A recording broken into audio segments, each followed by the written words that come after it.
ఈ అబ్బాయికి అమ్మ లేదు, నాన్న లేడు. ఇతనికి ఇల్లు లేకపోవడం వల్ల ఇక్కడ ఉన్నటువంటి ఈ గ్రామంలో ఒక స్కూల్ ఉంది. ఆ స్కూల్లో ఎండాకాలం సెలవులు అని చెప్పి ఇక్కడ వచ్చి ఉండాలన్నమాట. ఇప్పుడు బళ్ళు ఉంటేనేమో ఈ ఎండాకాలం సెలవులని బళ్ళ ఉండనిస్తే మళ్ళీ ఖాళీ చేయమని చెప్తుర్రు. ఇప్పుడు ఎక్కడని వెళ్ళాలో కూడా అర్థం అవ్వట్లేదు. ఇల్లు కూడా వెతుక్కుంటే ఇల్లు కూడా దొరకలేదు. సంవత్సరం ముందు మా తాత చచ్చిపోయిండు. మా అమ్మ మా మామయ్య వాళ్ళే చేస్తున్నారు. అమ్మ లేదు, డాడీ లేదు, చనిపోయారు.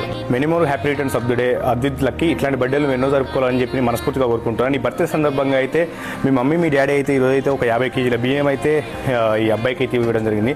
సో వీళ్ళ పరిస్థితి ఏంటంటే ఈ అబ్బాయికి అమ్మ లేదు, నాన్న లేడు. పుట్టిన దగ్గర నుంచి కూడా మనోడైతే వికలాంగుడు. ఇట్లా పాకుంటా పోతాడు. ఇతనికి ఇల్లు లేకపోవడం వల్ల ఇక్కడ ఉన్నటువంటి ఈ గ్రామంలో ఒక స్కూల్ ఉంది. ఆ స్కూల్లో ఎండాకాలం సెలవులు అని చెప్పి ఇక్కడ వచ్చి ఉంటారన్నమాట. ఇప్పుడు ఒకవేళ మళ్ళీ స్కూల్ స్టార్ట్ అయితే మళ్ళీ వేరే దగ్గరికి వెళ్ళాల్సి వస్తుంది అనమాట. కనీసం ఉండడానికి కూడా ఇల్లు లేదు. పాపం వీళ్ళ అమ్మమ్మ మామూలుగా కూలికి పోయి ఆ పింఛన్ మీదనే బతుకుతూ ఉంటారు అనమాట. చాలా అంటే చాలా బీద కుటుంబం. సో ఎవరు కూడా లేరు మనోనికి. వాళ్ళ నానమ్మ తర్వాత మనోడే ఉంటాడు అనమాట.